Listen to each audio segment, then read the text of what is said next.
너의 지혜라 제목으로 우리가 함께 은혜를 나누고자 합니다.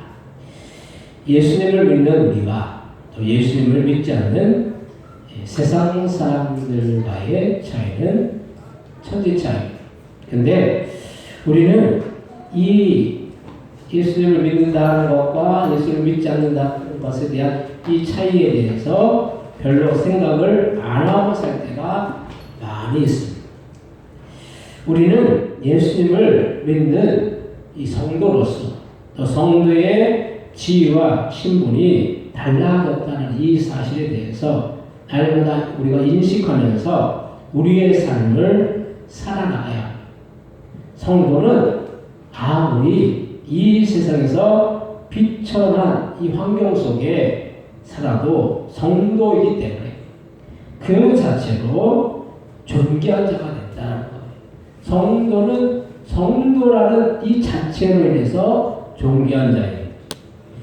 세상 사람들은 보통 보이는 이 신분이나 환경으로 이제 사람을 평가하잖아요. 보이는 것으로 평가해요. 주님은 그러나 우리의 보이는 겉모습을 보시고 우리를 판단하고 평가하시는 것이 아니라 우리의 속내면이 어떠하느냐에 따라서 우리를 평가를 하시는 것입니다. 그래서 우리는 우리의 겉모습을 다듬고 가꾸는 것 이상으로 우리의 속내면을 가꾸고 다듬어 나가야 된다. 우리가 그렇잖아요. 겉모습은 참 아름다워요. 근데 속내면이 아름답지 못하면은 우리가 그 속내면이 이제 보통 인격이라고도 하고 어떤 마음의 상태라고도 하지만은 아무리 사람이 겉으로 좋아 보여도 그 내면에 가지고 있는 것들이 좋지 못한다면은 인격이 안 갖춰져 있으면은 사람이 그 사람을 좋게 평가할 수가 없다는 인격이 그만큼 중요한 인격. 그래서 우리가 겉외모로 사람을 우리가 판단하는 것 그것보다 사람이 아무리 좋아 보여도 그 안에 갇혀 있는 그런 마음의 상태나 인격이 올바로 갖춰져 있지 않으면은 그 사람은 좋은 사람이 될 수가 없다는 것입니다. 그래서 우리는 세상 사람들은 겉만 괜찮으면 괜찮다라고 또 속내면의 온갖 더러운 죄와 악을 인정하지 않고 합리화해서 죄 가운데서 살려고 해요. 겉만 번지르라 하면 된다고 생각해요. 겉만 번지르라고 그렇게 하면은 사람들이 나를 인정해 줄 것이다 라고 그렇게 착각하고 살아요. 근데 우리의 속내면이 중요한 거예요. 우리 안에 죄가 있고 악이 있고 또 온갖 더러운 것들이 우리 안에 가득 차 있다면 그것은 온전하지 못한 것입니다. 그래서 당장 자기에게 유익이 되면 다른 사람을 죽여서라도 자신의 욕구나 욕심을 채우려고 하는 모습을 우리는 흔히 볼 수가 있습니다. 세상에 있는 모든 죄악들의 그 근원이 뭐예요? 욕심에서 비롯되는 거죠. 그리고 이 어떤 욕심이나 내가 갖고 있는 사람이 갖고 있는 욕구로 인해서 나타나는 거예요. 그래서 당장 자기에게 유익이 되면 그 다른 사람의 피해가 아무리 돼도 내가 유익하면 그것은 선인 거예요. 내 기준으로 바라볼 때. 근데 내가 좋다고 해서 그것이 무조건 선이 아니라는 게 다른 사람의 피해를 주면 그건 악인 것입니다. 근데 우리는 우리 안에 얼마나 인간이 악하고 죄의 본성이 사라지지 않아서 온갖 죄악 속에 나아가는지 모릅니다. 근데 우리는 성도로서 죄와 구분되었다는 것이 이 성도가 뭐예요? 거룩할 무리도잖아요. 거룩한 무리. 거룩함을 추구하는 무리가 성도예요. 근데 성도가 죄 가운데 나가면은 죄로 인해서 우리의 심령을 더럽히면은 성도로서 결격 사유가 되는 성도로서 온전한 성도가 된다는 것은 죄를 멀리하고 거룩한 가운데 나아갈 때 그 사람을 성도라고 해요. 우리가 교인과 성도는 다른 문제인 거예요. 교회 나오면 무조건 교인이라고 그러죠. 어느 교회 교인? 예. 근데 교인이 다 성도가 아니에요. 그래서 알곡이 있고 가라지가 있다는 거예요. 말세에 그 알곡은 어떻게 됩니까? 알곡은 곳간에 들이지만 가라지는 어떻게 됩니까? 불에 태워진다고 했어요. 알곡과 가라지가 있다는 거예요. 물론 아예 믿지 않는 사람들은 무조건 불에 태워지는 것이죠. 근데 그 교인들 중에서도 알곡이 있고 가라지가 있는 거예요. 알곡된 성도가 있고 겉만 무늬만 예수님 믿는다고 무늬만 크리스찬인 그런 가라지가 있다는, 쭉정이가 있다는. 쭉정이는 밖에 버려져 태워질 뿐인 것이. 그래서 우리는 죄와 구분되었다는 것. 우리가 왜 성도입니까? 예수님의 보혈의 피가 우리의 모든 죄를 다 정결케 하셨기 때문에 우리는 거룩한 자의 성도가 될 수 있었다는 것. 그래서 성도의 지위를 가치 없게 여기거나 별거 아니라고 생각하면 안 되는 거예요. 우리가 예수님을 믿음으로 인해서 우리는 거룩한 자가 되었는데, 그래서 죄를 우리가 사함받았는데 그 가치를 가볍게 여기면 안 되는 거예요. 죄의 대가는 사망이고, 그리고 예수님을 믿지 않는 그 대가는 결국 지옥불이기 때문에 우리가 예수님을 믿는다라는 이 가치가 얼마나 큰 가치이고 천국에 들어갈 수 있는 가치가 얼마나 큰 가치냐는 것을 우리는 항상 기억해야 되는 것입니다. 아무나 성도가 될 수 있지만 또 그렇다고 아무렇게나 하면 성도가 될 수가 없다는 것. 아무렇게나 막 살면 성도가 될 수가 있느냐? 아니. 성도는 누구나 될 수 있어요. 그렇지만 아무렇게나 막 하면은 성도가 될 수가 없는 거예요. 그래서 우리는 성도의 신분을 아주 소중하게 여기고 성도에게 주어지는 권한과 직책에 대해서 우리는 오늘 본문을 중심으로 살펴보기로 합니다. 첫 번째로 성도는 이 세상 사람들과 다르다라는 거예요. 그래서 성도는 무엇이 다른 것입니까? 성도는 세상에서 세상 사람들과 똑같이 살아갑니다. 그런데 이 세상 모든 사람들이 다 예수님을 믿는 것이 아니에요. 예수님을 믿는 사람들은 성도가 되는 것이고, 성도는 천국에 보장된 삶을 사는 것이 성도인 거예요. 많은 사람들이 성도라는 말을 잘못 이해하는 경우가 많이 있어요. 그래서 교회에 나가는 사람은 모두 성도라고 생각합니다. 물론 성도의 기본은 교회에 출석하는 것이 성도의 기본입니다. 근데 성도는 이에 더해서 주님을 인격적으로, 직접적으로 만난 사람을 성도라고 합니다. 주님을 만난 경험이 있어야 되는 거예요. 주님을 만나지도 않으면서 나는 성도라고 말할 수가 없다는 거예요.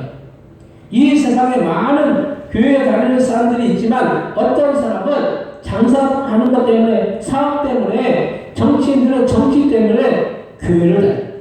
근데 정치인들은 보면 선거 때만 교회에 나오는 사람들도 있어요.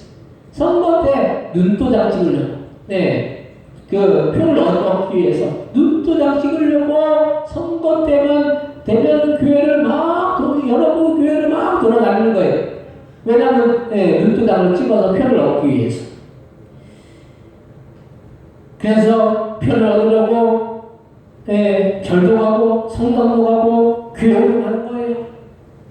그래서 이렇게 선거 때만 표를 얻으려고 하는 교회에 오는 정치인을 성도라고 말하지 않아요. 물론 정치인들이 다 그런 거 아니에요. 정치인들 중에서도 신실한 크리스찬들이 있어요. 그래서 그 믿음을 온전히 지키기 위해서, 신앙생활을 온전히 하기 위해서 교회를 열심히 다니는 그런 정치인들도 있어요. 근데 그렇지 않은 사람들도 많은 거예요. 이 세상에 많은 교회에 나오는 사람들이 있지만 그들이 다 성도가 아니라는 사실을 우리는 알아야 합니다. 그래서 우리는 이렇게 형식적인 말 그대로 종교적인 교인이 되면 안 된다는 거예요. 종교적인. 우리가 종교가 뭐 기독교, 불교 또 종교가 많죠? 기독교, 불교, 천주교, 뭐 이슬람, 힌두교 수없는 종교들이 있잖아요.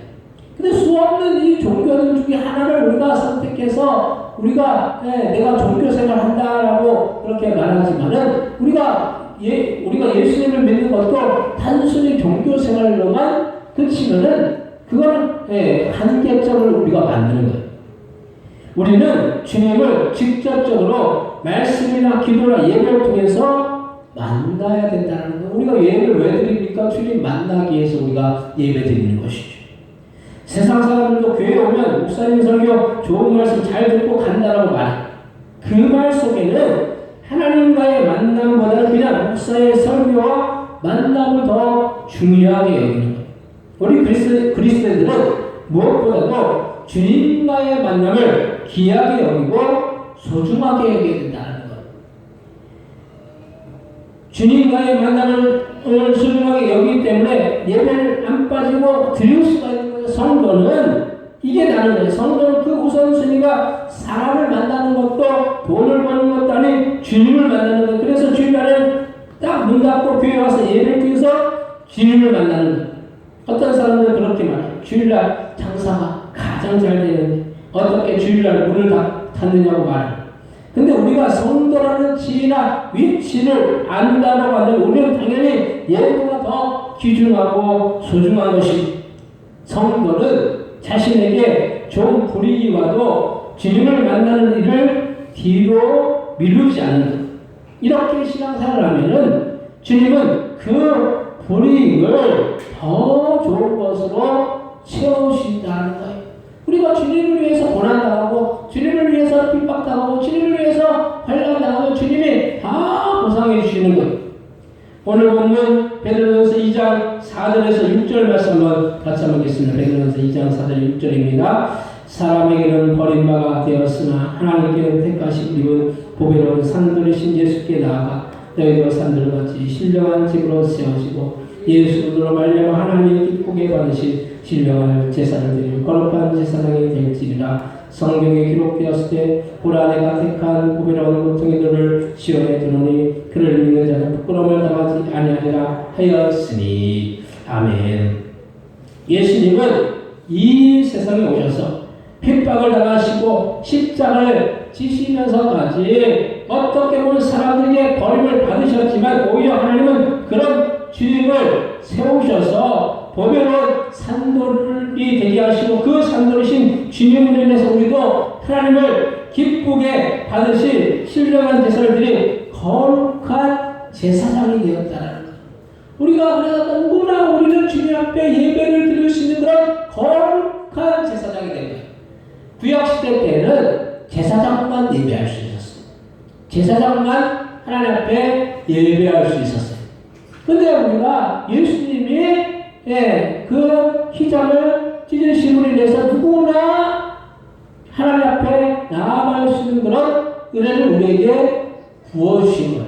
그래서 우리는 누구나 제사장인 거예요. 누구나. 뭐 이게 신학적인 용어로 만인 제사장이라고 그러는데 누구나 제사장인 거예요. 그래서 누구나 하나님 앞에 예배할 수 있는 거예요. 구약시대 때는 오로지 제사장만 하나님 앞에 나아가서 희생 제물을 드리고 그리고 제사를 할 수 있었어요. 근데 우리가 예수님이 이 땅에 오심으로 인해서 그 모든 자막을 다 벗겨주심으로 인해서 우리는 누구나 주님 앞에 나아갈 수 있는 그런 제사장이 되었다. 이것이 성도의 지위라는 거예요. 우리는 그래서 예수님이 우리를 위해서 희생하셨지만 영광으로 덧입혀주신 것입니다. 성도는 이렇게 세상 사람들과 다르다라는 사실을 우리는 기억하시기 바랍니다. 성도의 가치는 세상에서 아무리 좋은 조건, 좋은 위치에, 좋은 신분에 있다 할지라도 성도의 가치보다는 못한 거예요. 왜냐하면 성도는 천국에 갈 수 있는 그런 그 권세가 있다는 거예요. 천국에 들어갈 수 있고 하나님을 만날 수 있고 하나님을 예배할 수 있는 이 권세가 있다는 거예요. 아무나 이 권세가 주어진 것이 아니고 우리는 성도의 가치를 너무 값어치 없게 여기잖아요. 그냥 예수 믿으면, 우리가 예배 드리면, 그리고 교회 오면은 다 성도라고 생각해. 근데 진실한 성도, 진정으로 주님이 인정하시는 성도가 있는 반면에 축적이 가라지같이 주님이 인정하시지 않는 그런 교인이 있다는 거예요. 그래서 성도와 교인은 다르다라는 그 사실을 우리는 기억해야 됩니다. 두 번째로 성도의 신분은 왕같은 제사장이다. 성도가 되었다는 것은 이 세상에서는 성도이지만 하늘나라 천국에 들어가면 왕같은 제사장으로서 그 신분이 달라진다는 것. 이 세상에서는 성도가 되었기 때문에 성도라는 이유만으로 때로는 손해를 보기도 하고 때로는 사람들로부터 이 핍박을 당하기도 해요. 예수 믿는다는 그 이유 때문에 핍박을 당하기도 하고 예수 믿는다는 이유 때문에 교회 다닌다는 이유 때문에 손해를 보기도 해요. 코로나 때 얼마나 그랬어요. 얼마나 이 교회에 대해서 얼마나 많은 그런 것들이 있었어요. 그래서 한 가정에 제일 처음 예수를 믿은 사람은 그 핍박의 정도도 다른 것을 볼 수가 있어요. 성도라는 이유만으로 이렇게 핍박을 당하고 고통을 당합니다. 근데 이 세상에서는 이렇게 환난을 당하고 고통을 당하면 천국에서는 다르다는 요한복음 16장 30절에 보면은 이것을 너에게 이르는 것은 너희로 내 안에서 평안을 누리게 하려 함이라. 세상에서 너희가 환난을 당하나 담대하라. 내가 세상을 이겼노라 라고 말씀하고 있습니다. 그리스도인이라는 성도라는 것으로 단지 우리가 환난을 당할 수도 있지만은 주님도 이 세상을 이기셨기 때문에 우리도 결국에는 승리할 수 있다는 사실을 기억하시면서 날마다 담대하게 이 세상을 살아가는 마음을 여러분 다 내시기 바랍니다. 우리가 아무리 사람들이 보기에 별 볼 없을 수 있지만 주님은 우리를 보실 때 너무나도 귀한 존재이고 또 너무나도 소중한 존재라는 거예요. 자녀들을 바라보면서 우리는 아무리 자녀가 못났다고 할지라도 자기 자식은 소중한 거예요. 그래서 남편 욕하는 것은 들을 수 있어도 자녀 욕하는 것을 어머니가 듣지, 그 엄마가 듣지 못한다는 거예요. 그래서 그만큼 자녀라는 사실 자체로 귀한 것이고 하물며 주님이 우리를 보실 때 우리는 하나님의 자녀로서 얼마나 소중하고 귀한 존재인지 모르고 그래서 주님은 우리가 원하는 것을 다 주시고 싶으신 분이십니다. 다만 주님은 우리에게 유익이 되는 것을 주시지 그게 당장 좋다고 유익이 되지 않는 것을 주시지 않는다라는 거예요. 아이들이 사탕이 맛있고 좋다고 매일 사탕을 주면 나중에 이가 상해서 좋지 않다는 거예요. 그런 부모는 자녀를 잘 키우지 못한다는 거예요. 당장 좋다고 해가지고 막 그걸 줘보세요. 근데 그것이 유익하지 않은데도 불구하고 그걸 줘가지고 만약에 아이가 상하게 되면은 그것은 좋은 것이 아니에요. 주님도 우리를 상하는 것을 주시지 않으시고 우리에게 유익이 되는 것을 주시는 선한 주님이심을 우리는 기억해야 된다는 거예요. 우리에게 좋은 걸 주시지 나쁜 것을 주시지 않는다. 나쁜 것을 주면은 그거는 부모가 아이가 만약에 해가 될 거라고 생각하면서 그 나쁜 것을 주는 부모는 절대로 좋은 부모라고 할 수가 없는 거예요.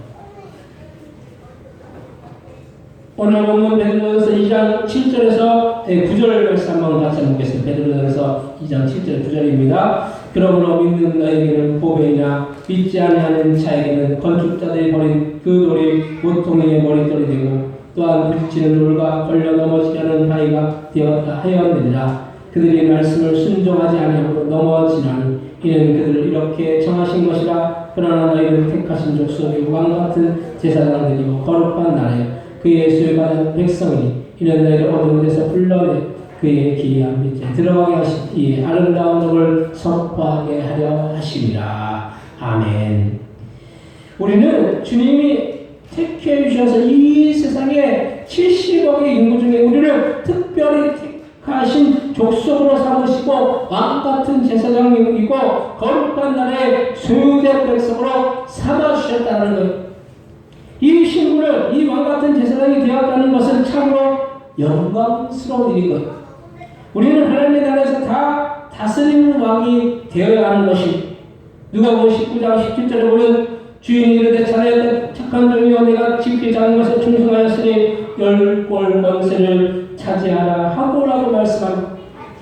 성도도 그 상급이 다 다르고 다스리는 권세가 다 다른 거예요. 어떤 성도는 10골 권세를 10골을 다스리는 권세를 받는 사람이 있는 반면에 어떤 사람은 한 골도 다스리지 못하는 그런 권세가 부여되지 않는 그런 성도가 있다는 거예요. 성도라고 다 똑같은 성도라고 보면 안 되는 거예요. 상급이 다르다는 거예요. 상급이. 선교사님들이 선교지에서 고생하잖아요. 선교지에서 우리가 보기엔 고생이죠. 고생. 근데 그분들은 한결같이 그런 얘기예요. 고생이 아니라 하늘의 상급을 쌓는 일이기 때문에 영광스러운 일이라고 얘기해요.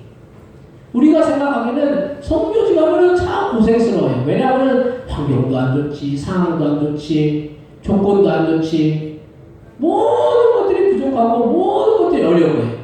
근데 그런 선교지에 가서 선교사님들이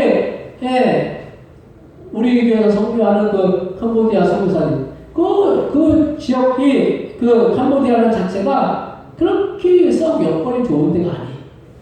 그만큼 어려운 곳에 젊은 나이에 가 있어.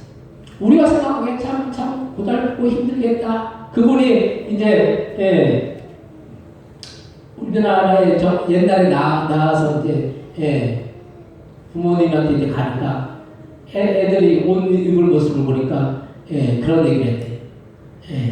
거지같이 애들은 옷을 입히라고. 거지같이 어려운 거죠. 근데 그분들은 거기가 좋대. 거기서 선교하는 것이 좋대. 우리가 생각하기에 참 이해가 안 되죠. 거지 같은 삶을 살면서. 왜냐하면 하늘의 영광이 있다는 거예요. 하늘의 상급이 있다는 거예요. 상급이 다 틀린 거예요. 그래서 우리가 생각하기에 선교지에서 고생하면은 이 땅에서는 참 고달프고 참 아무것도 아닌 것 같잖아요. 근데 하늘의 상급이 있기 때문에 거기에 투자한다는 거예요. 선교사님들이 괜히 좋은 직장 버리고 좋은 그런 위치 버리고 가겠습니까? 저번에도 어떤 필리핀에서 선교하다가 이제 들어오신 선교사님을 만났는데 그 선교지에서 그 선교지에 들어가기 전에 본인은 돈도 많이 먹고 벌금을 계산한대. 근데 뭔가 이 소명이 생기니까 선교지에 들어가는 거야. 거기서 선교 사역을 감당하고 또 이제 우리나라에 들어왔다고 그러는데 이게 우리가 생각하기에는 참 이해가 안 되는 일이죠. 좋은 직장, 좋은 위치, 좋은 조건 다 버리고 왜 선교지에 가겠습니까? 왜 생고생을 하겠냐는 거예요. 하늘의 상급이 있기 때문인 거예요. 그래서 우리는 다 상급이 틀린 거예요. 10골 권세를 10골을 다스리는 권세를 가진 사람 성도가 있는 반면에 한 골도 다스리지 못하는 그런 상급이 없는 그런 성도도 있다는 거예요. 우리는 그래서 얼마나 우리는 주님의 뜻을 이루고 주님의 영광을 구하고 주님을 인해 헌신하는 해에 따라서 우리에게 주어지는 이 상급도 다스리는 권세가 달라진다는 사실을 우리는 기억해야 된다는 거예요. 우리의 초점이 하늘에 있으면은 하늘의 상급을 쌓으려고 하는 거예요. 근데 우리가 이 세상에서 어떻게 잘 먹고 잘 살까 이것만을 우리가 염두에 두고는 물론 우리가 뭐 그렇다고 일부러 못 먹고 못 사는 얘기가 아니에요. 뭐 그래서 노력을 아예 하지 말라는 얘기가 아니에요. 열심히 살아요. 좀 열심히 살면서도 우리의 최종 목적은 하늘이고 천국이라는 그 사실을 우리는 기억해야 되는 것이고 세 번째로 성도는 하나님의 백성으로서 천국에서 다스리는 자가 됩니다. 우리는 이렇게 천국에서 다스리는 자가 되어야 합니다. 우리는 다스림을 받는 것보다 다스리는 자가 되어야 하는 거예요. 근데 아무나 다스릴 수가 없어요. 다스림을 받는 것은 누구나 할 수 있지만 다스리는 것은 아무나 할 수가 없는 거예요. 작년에 대통령 선거가 있어서 대통령이 선출되었잖아요. 대통령은 국민을 다스리고 나라를 대표할 수 있는 지도력이 있어야 된다는 대통령이 아무나 할 수 있으면 동네 이장 선거에서도 아무나 이장이 될 수가 없잖아요. 예, 동네 이장 선거에 저번에 그 대대리 두 명이나 동네 이장 선거에 이장 선거도 참 치열하잖아요. 동네 이장 하려고 해도 두 명이 나오는데 이게 대통령 5천만 명 중에 한 사람만 대통령 될 수 있어요. 누구나 대통령 되고 뭐 누구나 나갈 수 있으면 누구나 나갈 수는 있지만은 또 누구나 나가서 되는 것도 아니잖아요. 한 사람만 되는 거예요, 한 사람만. 그래서 자격이 되어야 된다는 거. 자격이 없으면은 대통령 나와서 대통령이 되지 못하는 것. 천국에서 다스리는 성도는 그 자격이 무엇이겠습니까? 돈이 많거나 권력이 있거나 얼굴이 이쁘거나 한 사람이 아닌 것. 그래서 주일 앞에 찬양을 위해서 돈으로도 못 가야 하는 나라, 힘으로도 못 가야 하는 나라, 거듭나면 가는 나라, 하는 나라, 믿음으로 가는 나라, 하나님 나라. 우리는 하나님 믿고 주님 믿음으로, 예수 믿음으로 우리가 천국 간다라는 이 사실을 우리는 기억해야 되는 거예요. 오직 우리는 믿음으로 천국에 들어가고 천국에서 상급받고 다스리는 자가 거듭나야 하는데, 거듭나는 것은 물과 성령으로 거듭나야 하는 것입니다. 그래서 거듭난 자의 삶은 이 세상의 목적이 아니라 천국이 목적이고 그 천국에서 상급을 쌓는 것이 목적이 되는 것입니다. 우리는 이 세상을 바라보는 사람이 아니라 천국을 바라보는 성도가 되어야 된다는 거예요. 오늘 본문 베드로전서 2장 10절에 12절 말씀 같이 한번 읽겠습니다. 너희가 전에는 백성이 아니더니 이제는 하나님의 백성이고 전에는 국리를 얻지 못하였더니 이제는 국리를 얻은 자니라. 사랑하는 자들아, 거린민과 나그네 같은 너희를 권하노니 영혼을 거스려 싸우는 육체의 정욕을 지하라. 너희가 이방인 중에서 행실을 선하게 가져 너희를 악행한다고 비방하는 자들을 하여금 너희 선한 일을 보고 오신 날에 하나님께 영광을 돌리게 하려 함이라. 아멘. 우리는 이 세상에서 육체의 유익을 위해서 살기보다는 영의 유익을 위해서 살아야 하는데, 그렇게 영의 유익을 위해서 살면 주님이 오시는 날에 우리를 통해서 하나님께 영광을 돌리게 해야 하는 것입니다. 부모의 보람이 뭐예요? 부모의 보람이 자식이 잘 되는 거예요. 다른 거 없어요. 부모는 자식이 잘 되는 거, 그거 외에는 부모는 다른 보람이 없는 거예요. 주님도 우리를 통해서 자랑이 되시기를 원하시고 영광을 돌리시기를 원하신다는 거예요. 우리가 주님 앞에 영광 돌리기를 원하시고 우리가 잘 되기를 원하시는 거예요. 그렇게 주님 우리에게 다스리는 왕의 이 권세를 주신다는 거예요. 이왕이면 다스리는 자가 되어야 되죠. 다스림을 받는 자보다 다스리는 자가 되어야 될 거 아니에요. 우리가 이 땅에서도 다스리는 자는 권력이 있잖아요. 세상에도 권력이 있는 거예요. 하늘나라에서도 다스리는 권세가 있고 다스림을 받는 자가 있다는 거예요. 우리는 이왕이면 다스리는 자가 되어야 된다는 거예요. 사랑하는 성도 여러분, 우리가 이 세상을 살아가면서 성장하는 이유가 때로는 불이익을 당하기도 하고 때로는 핍박을 받기도 하지만 주님은 그런 우리를 거룩한 나라의 왕같은 제사장으로 삼으시고 우리에게 다스리는 권세를 부여해 주시기를 원하시는데, 이 권세는 아무나 얻는 것이 아니라 정말로 주님을 위해서 헌신하고 복음을 위해서 헌신하여서 주님께 영광 돌리는 그 성도가 되어야 한다는 사실을 날마다 기억하시면서 나는 주님에게 더욱더 힘쓰고 충성하여 주님의 나라에서 왕같은 제사장의 지위와 권세를 얻는 저희들 다 되시기를 주님의 이름으로 간절히 축원드립니다. 이 시간 통성기도 하실 때 우리는